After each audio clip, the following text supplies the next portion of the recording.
Shall I do it? Do you think I should do it today? Is today the day that I'm going to do it? Yes, it's the day I'm going to do it. I'm finally going to talk about the weirdest letter in the entire Dutch alphabet. The letter that is so weird that most Dutch people can't even explain it to you. And I'll try. I'll try. Hi, I'm Paul.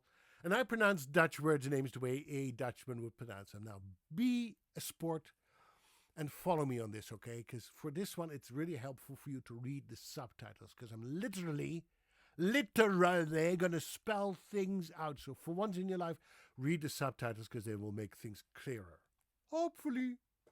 So the letter I'm referring to is something that might look to the uninitiated eye as an IJ.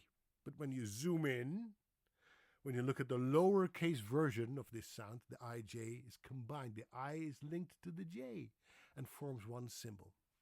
How do you pronounce it? Idge or Eege? No.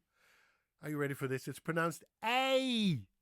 IJ is an A, as in ik ben blij, ik ben happy, I am happy, blij, B-L-I-J combo letter. But Paul, I just watched one of your videos where you said the sound A was represented by an E and an I, even the word for egg is A-E-I. What's up with that? Yes, I know. I apologize on behalf of the entire Dutch nation that we have two ways of writing down the same sound, but make it make sense. I can make it make sense. But we have to put on our linguist archaeologist hat to understand it. We have to go way, way back, centuries back in time. Now, how did people try to represent an elongated vowel sound on paper? For instance, you have the word dot, D-A-T, dot, the ah sound. How do you turn it into an ah sound if you want to write the word dat? Because you use the same vowel, right, the A. Well, in the olden days, to indicate that ah became ah, they did not add an extra A like we do now. No, they added an I. So D-A-I, D became dat. The same they did for the O. Instead of writing a double O to indicate the O sound instead of the O, they added a little I after the O. And we still see it in a town called Oosterwijk in Dutch. Oosterwijk. You'd expect the Dutch people to write it with double O, but no, we still use the old ancient spelling Oosterwijk, which we pronounce as Oosterwijk. The I sound, represented by the I, how do you turn it into an E sound? Well, you just add another I, right? Yes, in the olden days, people used to do that. So the I sound became an E sound. However, the scribes found this very troublesome because at that point in time, they didn't write the little dots on top of the I, no. So they had to write two little lines. And they looked exactly the same, and they confused those two little lines with the letter U. So they said we have to come up with a trick so that we don't read the double I as a U. So what if we would combine those letters into one symbol, link the first I to the second I, and give a little squirrely thing at the end of the second I, and that became its own letter. And we call that the ei, the lange ei, the long vertical ei, as opposed to the short ei, which is represented by the ei, which is kind of more horizontal and compact. So we have the lange ei, the ij squiggly thingy, right? And the korte ei is the ei.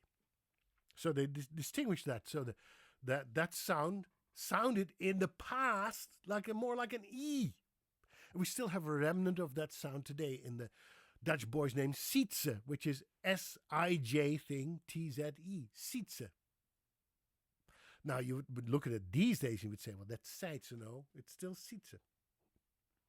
So to distinguish between those sounds, they created a special letter, the I-J. Now, later on, between 1500 and 1700, both the E-I spelling and the I-J squiggly thingy spelling ended up being pronounced in the same way. Both were pronounced as A. Don't ask me why. It doesn't make sense because language does not make sense. It's not very logical. But we ended up with different spellings for the same sound.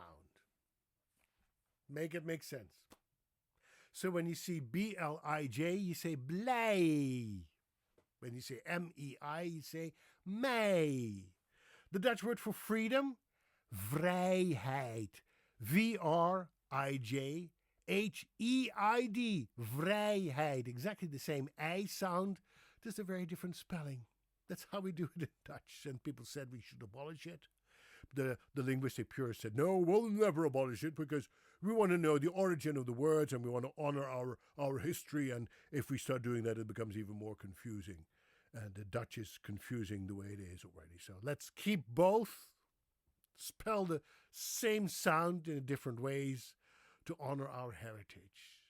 So to keep everybody happy and blij. Make it make sense. I tried to. Did I make sense at all? I hope this was slightly helpful. Have a great day. Tot ziens. Bye-bye.